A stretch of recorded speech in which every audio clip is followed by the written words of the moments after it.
Hello everybody, my name is Meisterbloo, and before I continue on with the story, I wanted to talk to you guys about the Rena and supermarket thing that I had alluded to when I checked out this seventh tip. I had read that I don't think it was ever really stated, other than in the manga series, which might be canonical. I haven't actually checked to see if it's canonical. I just accept it really because it hasn't been denounced as far as I've heard. They mentioned that Rena and Keiichi's mother go shopping sometimes, which makes it perfectly logical that she would know that he went out and got that ramen. Because if they went like shopping maybe the next day or something, it's like, yeah, of course the mother would probably mention it. Like, they probably talk about him behind his back because, hey, that's what people do to people. And yeah, that's what I'm thinking. I'm thinking that that's how she knows that he got the ramen, which, again, makes it very sad when you find out the truth behind this episode, which I have no idea if I'm going to say the truth or not, because if they're going to release all these games, I will get to the truth behind this episode. So I probably won't talk about it. Maybe if I do, it'll be a separate video from the series, so if I do, look out for that. If not, then I'll let you guys know when I do. So let's continue on now, because I think I just finished the last tip of the chapter, because I got the Onikakushi detective. I think that's what the achievement was called. First, I'm gonna save. I'll save over this one, because that's the old one. End of chapter 11. Close. And continue.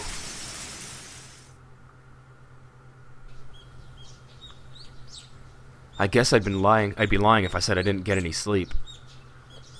I tried to stay awake all night, but there were definitely gaps in my memory. I guess I kept nodding off and jerking awake in a panic all night. I spent all night hugging the metal bat and sat on top of the futon I used to barricade my door. Waiting, watching just in case someone tried to break in through my window. If I left this spot, someone would break in through the door, sending the futon flying and attack me. But if I stopped watching the window, someone would break through the glass and attack me. I tried telling myself I was just being paranoid, but I couldn't sleep. The thought of being so vulnerable scared the living daylights out of me. If sleep meant taking that risk, I didn't need it. It was so much better to just stay awake. At some point during that endless cycle of nodding off and jolting awake, light began to shine outside, but that was it. It wasn't so much the morning as it was just the sun simply having risen. I snuck a peek out through the curtains. Rena was gone. I couldn't see her anywhere, no matter how hard I looked. Finally, I could breathe a deep sigh of relief. The night was finally over. I'd be lying if I said I wasn't tired, but I didn't feel like sleeping at the moment. I still had time. But I needed to make my own breakfast, so I'd better get started soon. Skipping school was also an option. With my mom gone, it'd be easy to play hooky.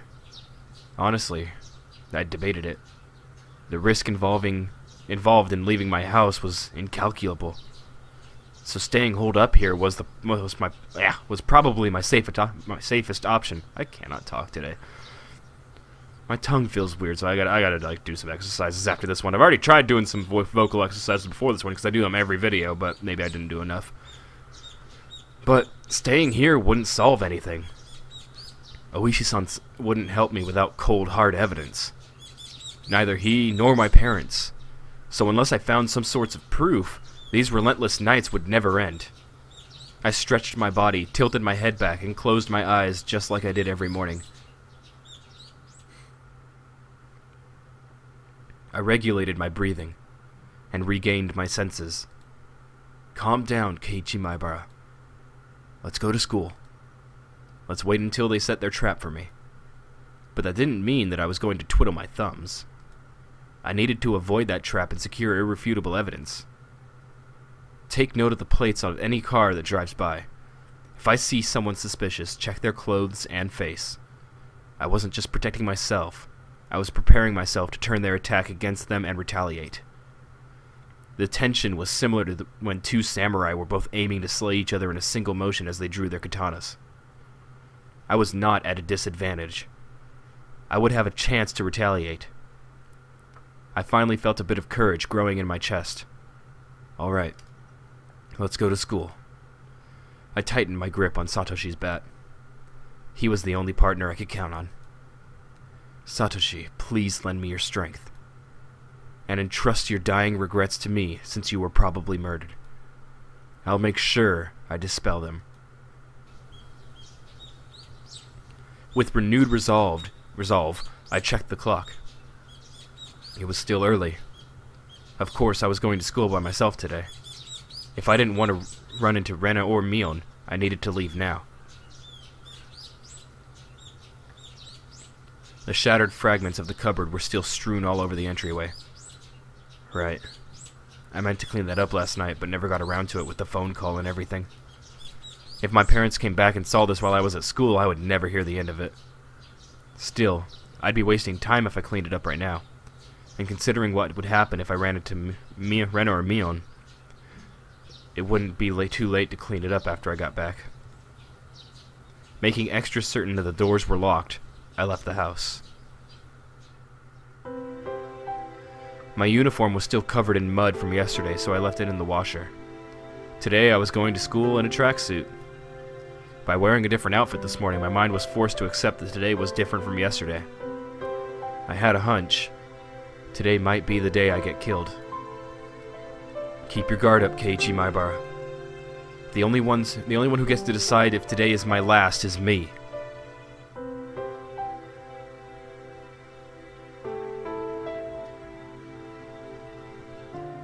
Oh, it's like having us walk through all the places.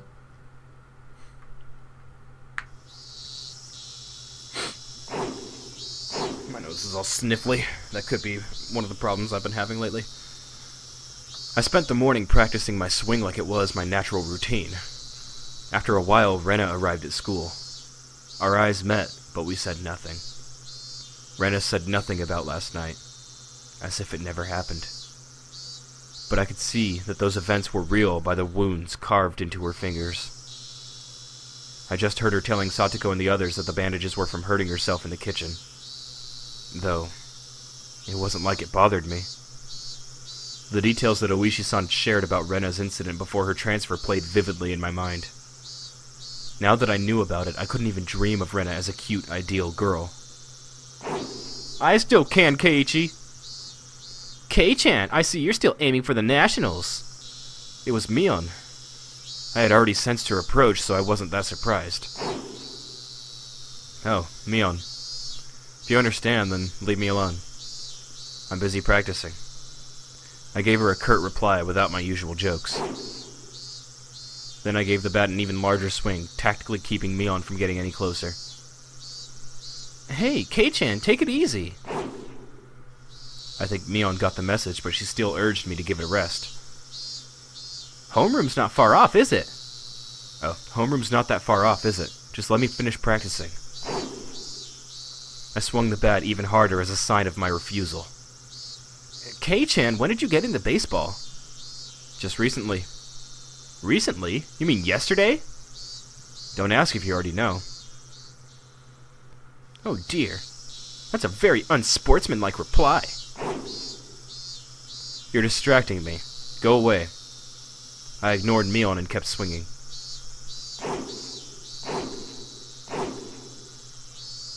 Normally she'd get mad or bored and leave if someone gave her the cold shoulder like this.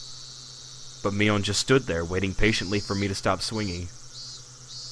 I didn't sense any hostility. But we were at school, in plain view. I doubt she'd suddenly attack me here. Or was that too naive? Still, I was starting to get tired. Maybe it wouldn't be so bad to take a break and hear her out.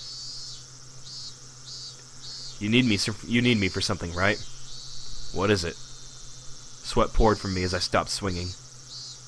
I noticed my shoulders were heaving as I breathed. I cursed my lack of exercise. At this rate, I might not be able to move as needed when the time came.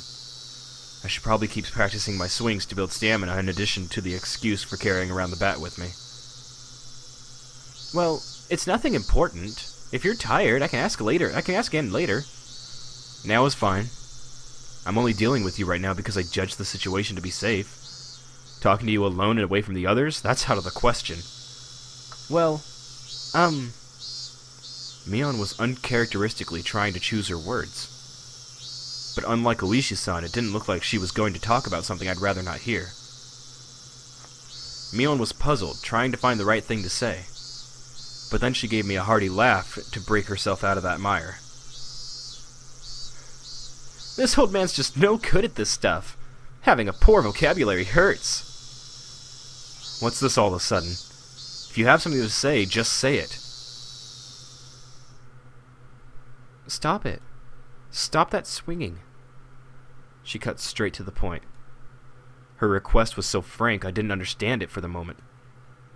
I had already stopped swinging to listen to her, hadn't I? I just stopped, didn't I? That's not what I meant. I want today to be the last day you swing that bat. I'm sorry. It took me some time to understand what she was asking for. What's wrong with swinging a bat? Why?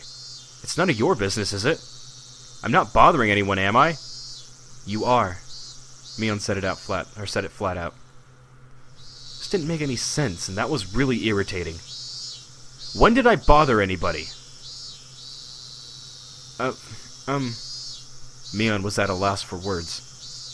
But she finally made up her mind and spoke. Though she stuttered it as she said it. Because, Kei-chan, that's someone else's bat. You shouldn't borrow it without permission. It was left behind by a student who transferred, right? I'm just borrowing it until he comes back for it. Yeah, he transferred. Mion grew uncharacteristically flustered. That made it all too clear that his transfer was a lie. But strange, isn't it? For the older brother to transfer by himself, while his little sister stayed behind? Mion couldn't hide her reaction as my words shook her up. Kei-chan, you knew? Satoshi Hojo, Satoko's older brother, right? The one demoned away last year. Unable to respond to that, Mion fell silent. Rena asked the same thing. Why did you start swinging that bat? She told me Satoshi did the same thing, practicing his swings, right before he went missing. So, is this some kind of omen for Oyashido-sama's curse? Shh! Mion panicked and looked around. Please, Kei-chan, don't mention Oyashido-sama so recklessly. I don't believe in him, but others very much do. Rena especially. Dangerously so? Anyway, you're scaring everyone. If you're just fooling around, then stop it. You have to stop acting like Satoshi. I was the one who was scared. Who do I have to thank for taking up this bat in the first place? But it still unsettled me knowing that my actions were overlapping with Satoshi's. It would be one thing if someone suggested it, but I thought I was making my own decisions. I'll say this now. I don't know anything about Satoshi. After all, you didn't tell me anything about him. We didn't mean to hide it. You were hiding the incidents that happen every year, weren't you? That's because we didn't want to, You didn't want to scare me. That's your reason for leaving me out? No, we didn't mean to. Mion, I asked you directly if something happened at the dam, didn't I? And you told me nothing happened. When someone was dismembered and murdered, you lied to me. I'm sorry. I didn't mean to lie to you. Friends don't hide things from each other, right? Isn't that right? Then you all aren't my friends. Kei-chan, Mion looked helpless and flustered.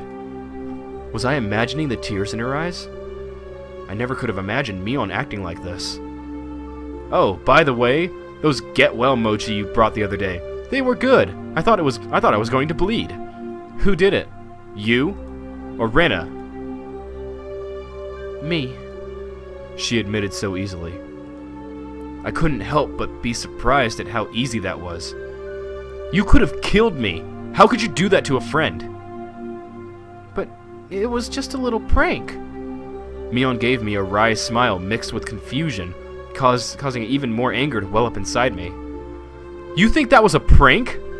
I grabbed Mion by the collar and lifted her up. That wasn't the same as putting Tabasco sauce in a piece of mochi. It was a needle, a sewing needle. If I had swallowed that and it lodged in my throat, what did she think would happen? Mion's face froze as her body rattled in fear. This wasn't the Mion Sonozaki I knew anymore. Anyways, you're not my friend. There's no reason for me to listen to someone who's not my friend. So just leave me alone for a while. Got it? Mion wasn't replying anymore. It won't be that easy to erase me, you know. The cops have been on you from the start, so don't think you can make me disappear like you did Satoshi. I said it clearly. This was my declaration of war. I think you guys are suspects in the previous incidents too. I also know you've spent a lot of time with the cops ever since the anti-dam movement.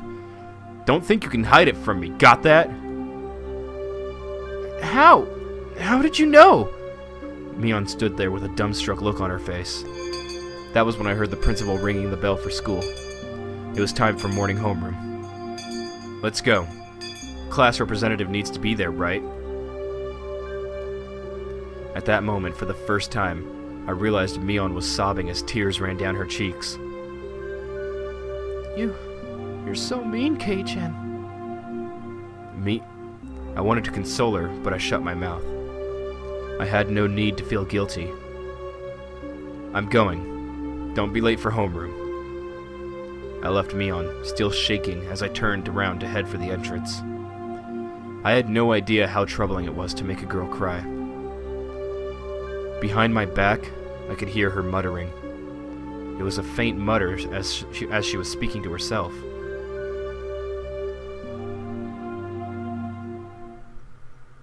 So that's how it is. Huh? She wasn't saying it to anyone. It wasn't Mion talking to herself. Or it was. But it was a sobbing voice that had a kind of giddy, cursing tone. I inadvertently stopped and turned back towards her. So it was that bastard. He leaked it all to Kei-chan. She balled up her fist as her tears continued to rain down. She glared at a spot on the ground with a terrifying yet smiling face, cursing.